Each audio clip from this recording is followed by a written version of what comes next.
Hello and welcome back. I am Chris with Marksman Shooting Sports and WeBuyGuns.com in Westfield, Indiana. You are watching Marksman TV. This video is going to be a continuation of the last gun store vlog that I did where we talked about the sudden slowdown of the firearms market. In this video, I'm going to be bringing forward a little bit more data to support those claims. If that sounds interesting to you, please stick around. That's coming up now. Okay, so a couple weeks ago, I did one of these vlogs talking about the very quick and sudden slowdown of the firearms market. I did get a lot of comments coming from people around the country mentioning that they did not necessarily think the market was slowing down. Now, at the time, I did not have a lot of data as I felt the slowdown was definitely just starting. It was more of sort of a gut reaction to the market as a firearms retailer, which I am. Some more data has come forward since, so I wanted to do a follow-up video sort of showing really statistically how I think the market is definitely grinding to a halt. So first and foremost, if we look at the NICS data, they definitely put those out about 1 month in arrears of the amount of background checks that are conducted on the market. Of course, when it comes to firearms background checks, those are only conducted at 01 FFL locations or different variations of dealers where the NICS 4473 is legally required. Now, in most states, private transaction sales do not require a 4473 background check, so of course the data will not encompass all of those. But if we look at the 4473s holistically as a good sort of barometer for the market as a whole, this would give us a good indication of how things are changing. So I'm going to have some information coming up here on the screen. If we look at the NICS data, and actually this starts back in 1998 all the way up to 2021, but I'm going to be focusing mainly 2019 to 2021, we can see the changes in NICS background checks conducted on a month-by-month basis. If we start in 2019 and look at January, for example, we are in 2 million and 2,100,000 respectively background checks conducted. Now, 2020 in January, there was an increase of about 600,000 background checks. Now, remember, this was pre-pandemic, so that was just a standard fluctuation in the background check numbers. Keep in mind, we were entering an election year, and when the debates and things start happening, of course, gun control ends up being a topic from both political parties. It will have a change in the background check numbers. Every election year, we do see a slight tick up in traffic in gun stores. I'm sure you guys as consumers are very aware of that happening as well. So that slight change from January of 2019 to 2020 is definitely, obviously noticeable. If we go just 1 month later in February of 2020, we're seeing an increase in background checks of just about 100,000 background checks. Now in March, that's when the news cycles are starting to pick up very heavily on COVID. We see a huge jump of about 1 million background checks between February and March. That is a sizable difference and obviously is going to be the result of something tremendous happening in the marketplace. We had COVID. I had said, time and time again on these vlogs that one of the major predictors of these massive spikes are going to be black swan events like COVID or political reactions to things like horrible shootings or when politicians stand up and start talking about widespread gun reform and things like that. That's pretty big predictors of a big spike or big change like this. Now we get into January again of 2021. Keep in mind, background checks are still very high. Now we're upwards of 4 million. We have two things happen here. We have the election results. We see a big spike up from October from 2.4 to 2.5 up to 2.9 and then again to 4.3 million background checks. So you see COVID leading into the election, that happens, and the numbers stay pretty strong. It does tick down pretty consistently down in February to 3.4, March back up to 4.6. April, and again, these are all increases over the previous year. So if we look at January 2021 over January 2020, that's an increase from 2.7 to 4.3 million, staggering jump. Again, this is pre-pandemic January to post-pandemic and post-election January. And then June, which is the month that I did that video where I noticed everything was slowing down, this data was not available. But June of last year was 3.9. For the very first time, we are seeing a drop below the same month in the previous year. So now we're back down to 3.0 million background checks. I noticed a very quick sort of changing in the tides. We're dropping about 1 million background checks over the same period from last year, or that's a drop of about 0.2 million. Roughly about 250,000 from the previous month. So we are definitely starting to see a slowdown if you look at the numbers there. I noticed that we were hitting the peak. We're going up and up and up and up, and we are right here. That's where I predicted we were in June, and the numbers verify that that's about where we were. I do still predict that in July of this year, when those numbers come out in August, I can do a recap on this. We're going to see that data starting to come down again, to show again the decline of background checks, again being an indicator for the decline in the market. Now, if we look more at a micro level, in terms of what firearms are doing on the market, unit per unit, a really good example of this would be to use GunBroker. I understand a lot of people don't like to use GunBroker as an indicator for sort of the metrics of the market. I like using GunBroker as a way of verifying or kind of getting an indication of where the market is. Keep in mind, as long as you look at the realized prices of what things are selling for, you can't get any closer than GunBroker or any other auction type of site, because that'll show you what cold hard cash people are willing to spend on firearms. It's not, again, what people are asking, but what the prices actually realize at are a good indication of what the market is willing to bear for that particular item. Now, it gives you sort of the market cap on that item, or where that is going to top out. You might find them cheaper at a gun store or a gun show, where the person selling it's willing to let it go for a little bit of a price below the market. But if you want to know where the market is willing to sort of cap out on that item, a zero reserve penny start auction, it goes where the market goes, as a great indicator. Now, back in June, I'm going to use a particular firearm here as an example, a Kimber solo carry, which I bought on my website, WeBuyGuns.com, from a customer down in Texas. Again, thank you for selling this one to us. If we look at, I actually just had this end in July, July 12th, so this just ended a few days ago. It ended at a price of $366. Again, I sell my firearms, most of them at a penny start, no reserve, so that's what the market was willing to pay. It's a Kimber solo carry 9mm bitone in its original box with 4 magazines, had some holster wear and stuff on it like that. Now, I will tell you that I lost money on this firearm, which is not typically something that happens with me under normal market conditions, because I always know about generally where the market is, and I offer below the market, so when I sell it at the market, I make money. Everybody understands the fundamentals of retail and resale. Now, when I made an offer on this, let's go back in time to an auction that ended just about a month ago. So we're looking at June 14th. This one sold, same firearm, came in its original box, maybe a little bit better condition with only 1 magazine, sold for $406. So we're going from $366 to $406. It sold for, roughly about $40, $50 higher than what mine sold for.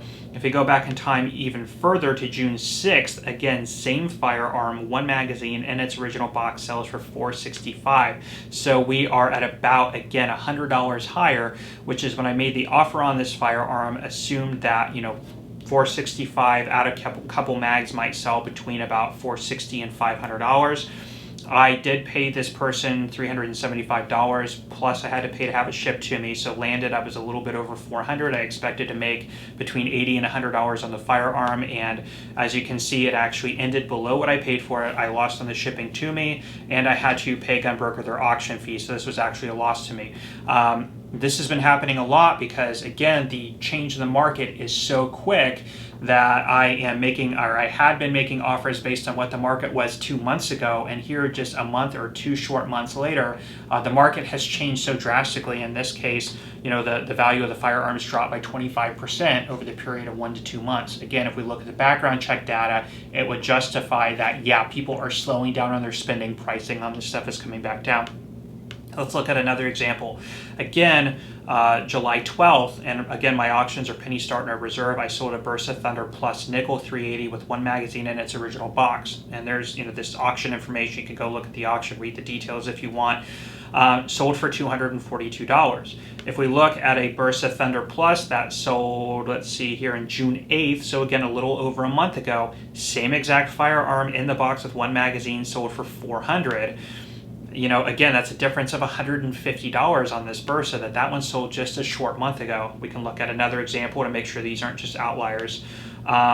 Here's one that sold June 1st, again, a month and a half ago. It's the standard matte black finish, which new retail is a little bit lower than a nickel. Again, sold for $430, whereas mine sold for $250. So again, about, just shy of $200 higher just a month and a half ago on the market value. Again, to make sure that mine was not an outlier, we can look at another Bersa Thunder Plus that ended around the same time as mine. So this one ended just 2 days before mine did, it also sold for $280, so sold for about the same price, and it was a black version again, which are typically valued a little bit lower. So those are just some really good indications of where the market has been, again, dropping. In this case, we're like 50% plus in a reduction of value of those particular firearms. And I am seeing these big fluctuational changes in the value of firearms mainly on the lower end. So if you've got LCPs and Smith & Wesson Shields, Bersa Thunders, trying to think what else, all the Gearson and Turkish firearms that have come in, a lot of that stuff, the value is very, very, very quickly falling below what it was even a couple months ago.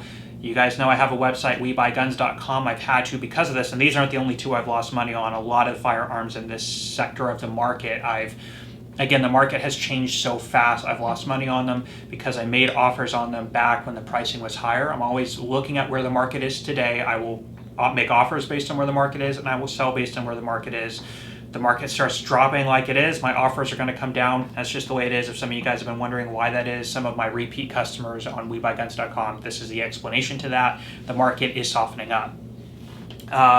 Not only, so we've talked about the background checks, we've talked about dropping and just looking at a per unit basis. Let's look at the supply of new inventory. So I've talked about this before. If we went back even just a few short months ago, if we went back 3 to 6 months, if you went on my wholesalers' web pages, we did not have much inventory available to us.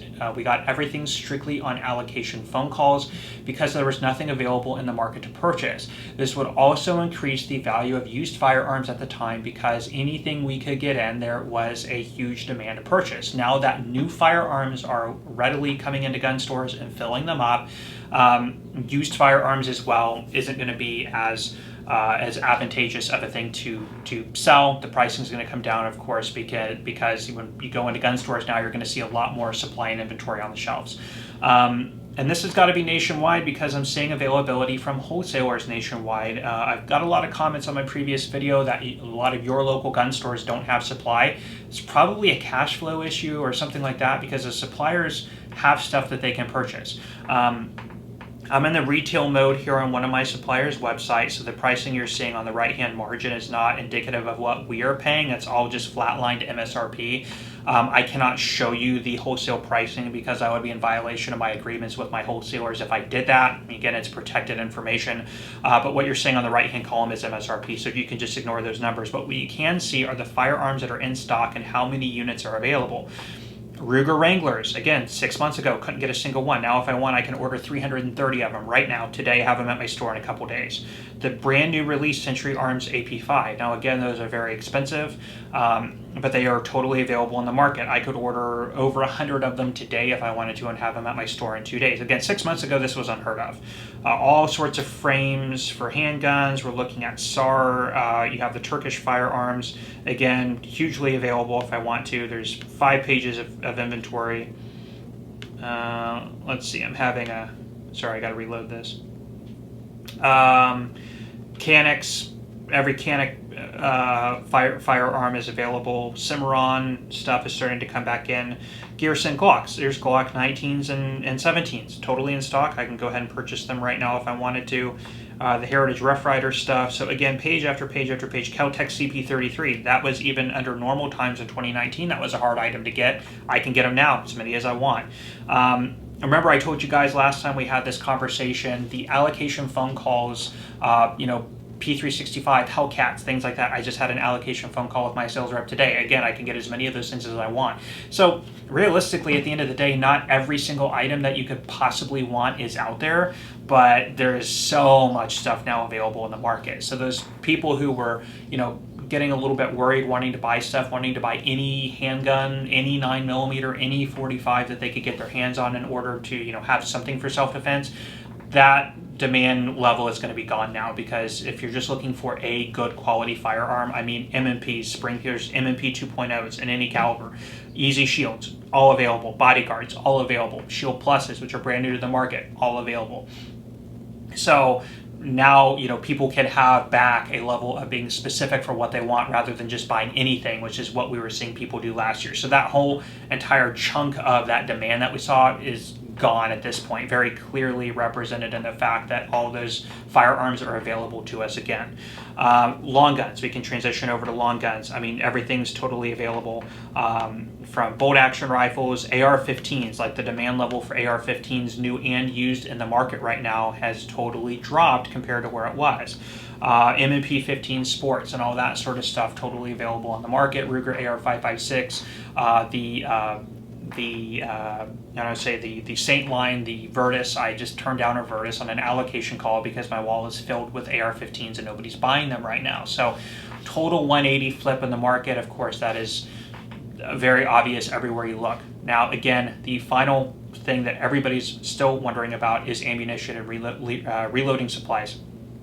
That stuff is not coming back. If we look at my wholesaler's website and we go to ammunition, there's like 5 or 6 SKUs available, and it's things like 327 Federal or 50 BMG, you know, pretty much oddball stuff that not a lot of people shoot. Again, I did just get off an allocation phone call today. I got probably a case and a half of 9mm coming, some 40, some 45, so that's getting a little bit better. I talked to my rep. My old rep retired, and I hope he's doing well if he watches. I have a new rep. I talked to him a little bit more about what's going on. Buying groups, so you have groups that will come in and commit to certain levels of purchasing. Some of the stuff is still going to those groups as people are still stocking up, but I am seeing a slowdown in demand, at least in my store, and this is more anecdotal than data driven, but I am seeing a slowdown of people coming in looking for that stuff. I don't know if they're just used to not seeing it or if the demand for it is slowing down, but I am definitely seeing a slowdown in people looking for it. And again, like I mentioned on the video a couple weeks ago, you can go on a lot of websites right now and you can find a lot of ammunition available at lower prices. The availability issue is more or less gone. I mean, you could find right now at any time 9, 40, 45, 380, 38 special available. Yes, the pricing is still up, but I'm seeing it steadily come down. As I mentioned in previous videos, I foresaw that it would take until about the end of the year before availability in smaller stores is going to come back.